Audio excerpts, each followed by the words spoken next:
Honest J. Nowak. Coming at you live. Alright.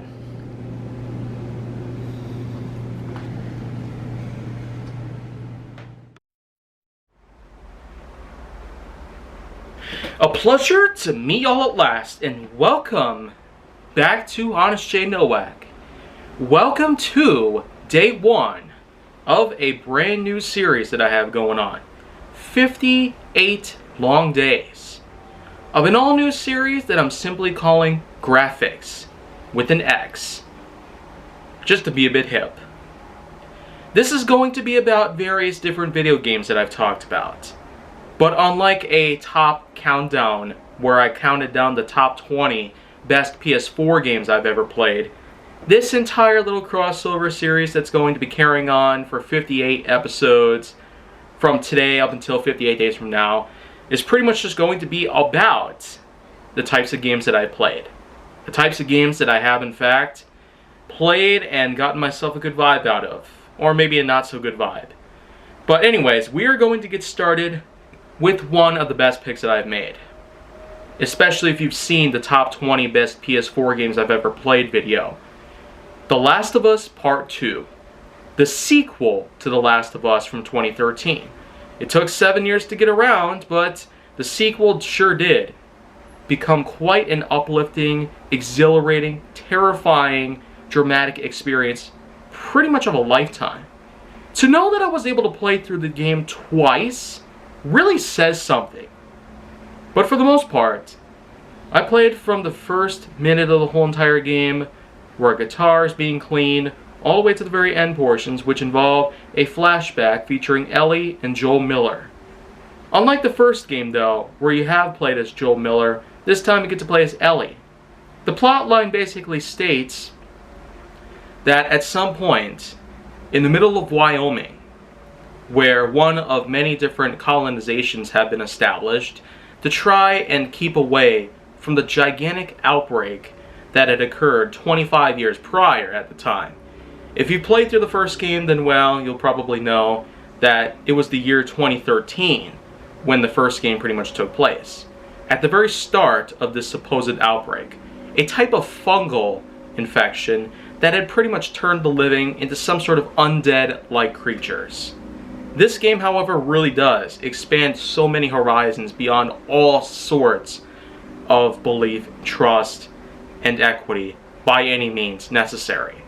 And the reason why I say this is because, well, the sequels are naturally something that I might consider good by any means. And there are reasons to this. But for the most part, you can say that I really do seek out and find whatever could possibly be better than the first game. Whether it be sequels or reboots or whatnot. The Last of Us Part 2, however, is a much, much bigger example of how a lot of games these days, they try to be better with a lot of types of things out there. Graphics, gameplay, story, and whatnot. And a lot of people actually were not fans of the sequel, mostly because of what the story had pretty much led down to.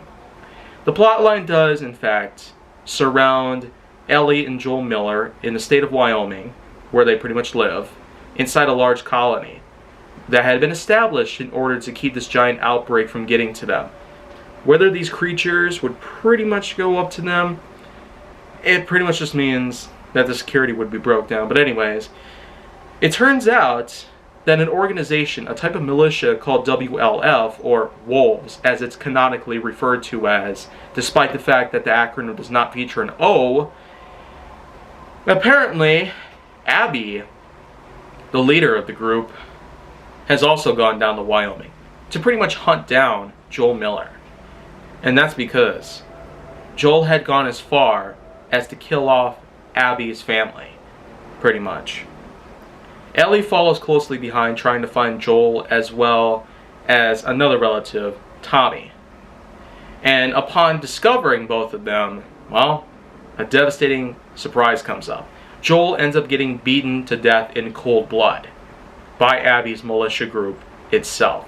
The WLF had pretty much killed off Ellie's big part of the family, and as a result, well, Ellie is destined to go on a quest for extreme amounts of redemption, vengeance, revenge, and whatnot.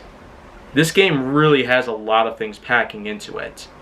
But for the gameplay, I really ought to say, it is quite possibly one of the best you could ever experience. For a third-person shooter, survival horror-based game that also does occasionally require some strategy and puzzle solving, much like what other games out there like Resident Evil had done pretty much back then, this game really has a lot of explanations as to why it can potentially be better than the first game. To some, it may not really be all the way, yet to many of us, like myself, I've been a hardcore gamer over the past 3 or 4 years, really dishing out what kind of gaming content I could possibly find, and yet I've also been keen enough to discover a lot of other things. But for the most part, you can say that I really do like to find anything as good as possible. Quite possibly some of the best parts that I could give to this game would be the fact that it has weapons. A lot of weapons. What good is survival horror without having a limited supply of ammunition inside an open world-like environment? Well, this game sure does deliver. When Ellie and a friend named Dina go down to the state of Washington to find WLF and kill Abby, well, they come across a lot of different mysteries. A lot of different conspiracies that they happen to discover, and plenty of other things that tend to highlight the events that had happened over 25 years prior. And this game really has a lot of lore behind it in contrast to what the first game pretty much had. It didn't have a whole lot. But I really love sequels mostly because of the fact that they have lore built into them. They expand the stories, they capitalize on the success of the earlier incarnations of these franchises, and sequels can certainly be even bigger and better. Maybe not so in a lot of ways, but darn it, there really are tons of other things out there that I could potentially highlight. Like I said, weapons are one of the big deal here. Without them, how are you going to be able to fend yourself off against all these different types of creatures that are coming after you? All these stranglers, shamblers, and even the gigantic Rat King, which supposedly has a lot of lore behind it, detailing as far as it possibly can to basically give us the fact that this was by far the oldest type of fungal-related creature that had been roaming around the country. And at that point in time, in the year 2038, where the game pretty much takes place, it takes place 25 years after the stages in the first game, but it does show that it actually has a lot of things that you can really look up to. And not to mention the sound design, the unbelievable environment, the backgrounds, and the way they were able to paint these things. And who could forget the famous Naughty Dog incarnation of character animation, which is done by the classic art of motion capture. The utilization of the different actors in the game, from Laura Bailey and Troy Baker to Ashley Johnson and various others that were known throughout the whole game, basically putting them in blue or green screen effects and just filming them.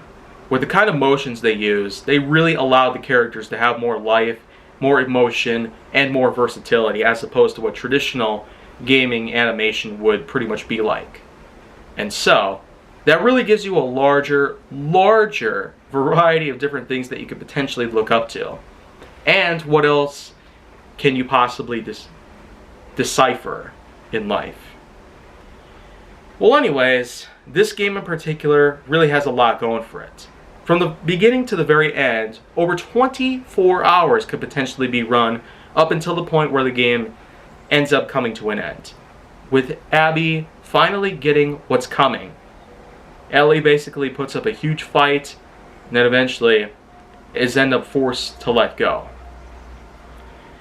So overall, it's a great game, by any means. Too great to ignore. If you could pick yourself a copy up on Amazon or maybe anywhere else that can offer a high discount, because it is still newer than many other games that we got so far.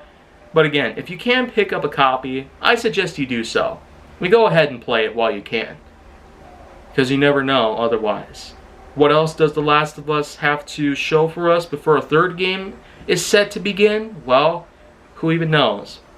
Maybe by the time the PlayStation 6 comes out, there could be a Last of Us Part 3, and there might even be an opportunity where we might just get a whole lot more questions answered, and a lot more lore to look up to. So, that's just pretty much what that's like.